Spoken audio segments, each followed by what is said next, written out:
Hi friends, ഇന്ന് ഞാൻ നിങ്ങളായിട്ട് ഷെയർ ചെയ്യുന്നത് ഒരു ദോശൻ്റെ റെസിപ്പിയാണ്. സാധാരണ നമ്മൾ ദോശ അരി അരച്ചിട്ടാണ് ചെയ്യാറുള്ളത്. ഇത് നമ്മൾ അരിപ്പൊടി വെച്ചിട്ടാണ് ഈ ദോശ ചെയ്തെടുക്കുന്നത് കേട്ടോ.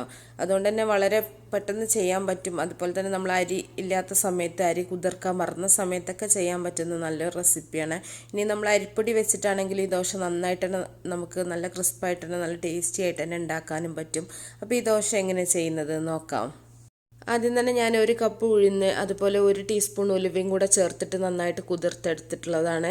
ഒരു 2-3 മണിക്കൂറിനുള്ളിൽ എന്തായാലും നന്നായിട്ട് തന്നെ കുതിർന്ന് കിട്ടും. അപ്പോൾ അത്രയും ടൈമും മതി. ഇനി 2 കപ്പ് അരിപ്പൊടിയാണ്. ഇത് വറുത്ത അരിപ്പൊടി തന്നെയാണ് കേട്ടോ. നമ്മൾ പത്തിരി നൂലപ്പൊക്കെ ഉണ്ടാക്കുന്ന അതേ പൊടി തന്നെയാണ്. അതും കൂടെ എടുത്ത് വെച്ചിട്ടുണ്ട്.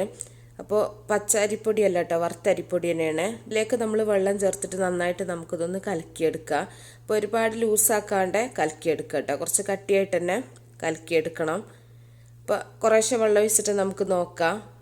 നമ്മൾ ഒന്നായിട്ട് വെള്ളം ഒഴിക്കുമ്പോൾ ചിലപ്പോൾ കൂടിപ്പോവും. പിന്നെ പൊടിൻ്റെ അളവൊക്കെ മാറിപ്പോവും കേട്ടോ. അപ്പോൾ നമ്മൾ ഉഴുന്നിൻ്റെ ഒരു ഇരട്ടി എന്നുള്ളതാണ് പൊടി എടുത്തിട്ടുള്ളത്. അപ്പോൾ ഇത്രയും ഒരു ലൂസിൽ ഞാൻ കലക്കി വെച്ചിട്ടുണ്ട്. ഇനി നമുക്ക് ഉഴുന്ന് മിക്സിയുടെ ജാറിലിട്ടിട്ട് ആവശ്യത്തിന് വെള്ളം ഒഴിച്ചിട്ട് നന്നായിട്ട് ഇതൊന്ന് അരച്ചെടുക്കണം. ഉഴുന്ന് നന്നായിട്ടൊന്ന് അരച്ചെടുക്കുക കേട്ടോ. അപ്പോൾ ഈ അരച്ച ഉഴുന്ന് നമുക്കൊരു പാത്രത്തിലേക്ക് മാറ്റാം. ഇനി അതേ മിക്സിയുടെ ജാറിൽ തന്നെ നമ്മൾ കലക്കി വെച്ചിട്ടുള്ള പൊടി ഒഴിച്ചിട്ട് ഇത് നമുക്കൊന്ന് അരച്ചെടുക്കുക. അതിൻ്റെ കൂടെ നമ്മൾ ഒരു 1/2 കപ്പ് ചോറും കൂടെ ചേർത്തിട്ട് നന്നായിട്ടൊന്ന് അരച്ചെടുക്കണം. ഇല്ലയെന്നുണ്ടെങ്കിൽ നമുക്ക് പൊടി ഉഴുന്നിലേക്ക് മിക്സ് ചെയ്താൽ മതി. അപ്പം നമ്മൾ ചോറ് അരക്കാനുള്ളത് കൊണ്ട് തന്നെ നമ്മൾ ഈ മാവിലിട്ടിട്ട് ചോറും കൂടെ ഒന്ന് അരച്ചെടുക്കുകയാണ്. അപ്പോൾ 1/2 കപ്പ് ചോറാണ് ഞാനിപ്പോൾ ചേർക്കുന്നത് കേട്ടോ. ചോറും കൂടി ചേർത്തിട്ട് നമുക്ക് നന്നായിട്ടൊന്ന് അരച്ചെടുക്കാം. അരച്ചത് നമുക്ക് ഈ ഉഴുന്നിൻ്റെ ഈ ഒരു പാത്രത്തിലേക്ക് തന്നെ നമ്മൾ ഒഴിച്ചിട്ട് നന്നായിട്ട് നമുക്കിതൊന്ന് മിക്സ് ചെയ്തെടുക്കണം.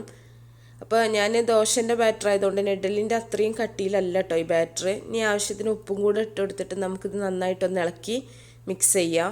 ഈ ഒരു ഉഴുന്നിൻ്റെ ഇതും അതുപോലെ തന്നെ നമ്മുടെ ഈ ഒരു അരിപ്പൊടി അതുപോലെ ചോറും കൂടെ ഉള്ളത് നന്നായിട്ട് രണ്ടും കൂടെ നന്നായിട്ട് തന്നെ മിക്സ് ആവണം. അതുകൊണ്ട് നന്നായിട്ട് തന്നെ ഇളക്കി യോജിപ്പിച്ച് കൊടുക്കുക. എന്നിട്ട് നമുക്കിത് അടച്ചു വെച്ചിട്ട് മാവ് സാധാരണ നമ്മൾ അപ്പത്തിന് അരച്ചെടുക്കുന്ന പോലെ തന്നെ റെസ്റ്റ് ചെയ്യാൻ വേണ്ടിയിട്ട് വെക്കണം. അപ്പോൾ അത് നമ്മൾ വൈകുന്നേരം അരച്ചിട്ട് പിന്നെ രാത്രി അരച്ച് വെക്കുകയാണെങ്കിൽ രാവിലേക്ക് എടുക്കുക. നമ്മൾ സാധാരണ ചെയ്യുന്ന പോലെ തന്നെയാണ്. അപ്പോൾ ഞാനിത് കുറച്ച് സമയം കഴിഞ്ഞിട്ടാണ് ഇപ്പോൾ കാണിക്കുന്നത് കേട്ടോ. ഒരു 4-5 മണിക്കൂർ കഴിഞ്ഞിട്ടാണ് ഞാൻ ഇപ്പോൾ കാണിക്കുന്നത്. അപ്പോൾ ഇവിടെ ഇപ്പോൾ തണുപ്പായതുകൊണ്ട് തന്നെ പൊങ്ങി കിട്ടാൻ കുറച്ച് പാടാണ്. എന്നാലും നന്നായിട്ട് തന്നെ പതഞ്ഞ് വന്നിട്ടുണ്ട്, നിങ്ങൾക്ക് കാണുന്നുണ്ടാവും. ഇനി നമുക്ക് ദോശത്തവ ചൂടാക്കിയിട്ട് ഓരോന്നായിട്ട് ചുട്ടെടുക്കാം.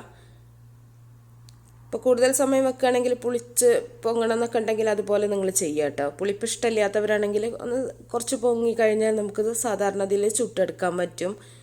അപ്പോൾ നമ്മൾ അരി അരക്കാത്തതുകൊണ്ട് ആണ് വിചാരിച്ചിട്ട് ഒരു മിസ്റ്റേക്കും ഈ ദോശയ്ക്ക് ഉണ്ടാവില്ല. നല്ല ടേസ്റ്റ് തന്നെയാണ്. അതുപോലെ തന്നെ നല്ല ക്രിസ്പി ആയിട്ടുള്ള നല്ല ദോശ തന്നെയാണ്. നമുക്ക് ചട്നീൻ്റെ കൂട്ടത്തിലോ അല്ലെങ്കിൽ സ്റ്റൂവിൻ്റെ കൂട്ടത്തിലോ ഒക്കെ കഴിക്കാൻ പറ്റുന്ന നല്ലൊരു ദോശ തന്നെയാണ് കേട്ടോ. അപ്പോൾ നമുക്ക് ഉഴുന്ന് കുതിർന്ന് കിട്ടാൻ വളരെ കുറഞ്ഞ സമയം മതിയല്ലോ. അപ്പോൾ അരിയാവുമല്ലോ കുറച്ചും കൂടെ ടൈം എടുക്കുക വെള്ളത്തിൽ കുതിർന്ന് കിട്ടാനൊക്കെ. അപ്പോൾ നമ്മൾ അരി വെള്ളത്തിലിടാൻ മറന്ന സമയത്തൊക്കെ നമുക്ക് വളരെ പെട്ടെന്നൊക്കെ ചെയ്യാൻ പറ്റും. അതുപോലെ അരി ഇല്ലാത്ത സമയത്തൊക്കെ ചെയ്യാൻ പറ്റുന്ന നല്ലൊരു ദോശൻ്റെ റെസിപ്പിയാണ് കേട്ടോ. അപ്പോൾ നമുക്ക് ഓരോന്നായിട്ട് ഇതുപോലെ ചുട്ടെടുക്കാം. അപ്പോൾ ചുടുന്നൊന്നും ഒരുപാട് വിശദമായിട്ടൊന്നും കാണിക്കേണ്ട ആവശ്യമില്ല. എല്ലാവർക്കും അറിയാം ദോശ എങ്ങനെ ചുട്ടെടുക്കുക എന്നുള്ളത്. അപ്പോൾ ഞാൻ ഈ അരിപ്പൊടി വെച്ചിട്ട് ദോശ ചെയ്യുമ്പോൾ ദോശ നന്നാവുമോ ഇല്ലേ എന്നുള്ള ആ ഒരു സംശയം നിങ്ങൾക്ക് മാറാൻ വേണ്ടിയിട്ടാണ് ഒരു 2-3 ഞാൻ കാണിക്കുന്നത് കേട്ടോ. അപ്പോൾ അത് സ്റ്റിക്കാവുക ഒന്നും ചെയ്യൂല. നന്നായിട്ട് തന്നെ നമുക്ക് സാധാരണ നമ്മൾ ദോശ ഉണ്ടാക്കുന്ന പോലെ തന്നെ നമുക്ക് കിട്ടും. ഇത് നിങ്ങൾക്ക് നെയ്യോ ഓയിലൊക്കെ ഒഴിച്ചിട്ട് ചെയ്യുകയാണെങ്കിൽ അതുപോലെ ചെയ്യുക. അതൊക്കെ ഓരോരുത്തരുടെ ഇഷ്ടം പോലെ ചെയ്യാം. നെയ്യ് ഒഴിച്ചിട്ട് മൊരിച്ചെടുക്കണം എന്നുണ്ടെങ്കിൽ നന്നായിട്ട് തന്നെ അതുപോലെ ചെയ്താൽ മതി.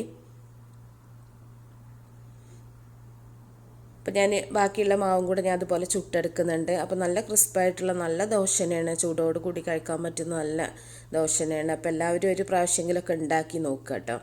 എന്നിട്ട് നിങ്ങളുടെ അഭിപ്രായങ്ങളൊക്കെ അറിയിക്കുക. അപ്പോൾ നമുക്കിത് ഞാൻ പറഞ്ഞല്ലോ നമ്മുടെ ഇഷ്ടമുള്ള സൈഡ് ഡിഷിൻ്റെ കൂടെ നമുക്ക് കഴിക്കാൻ പറ്റും.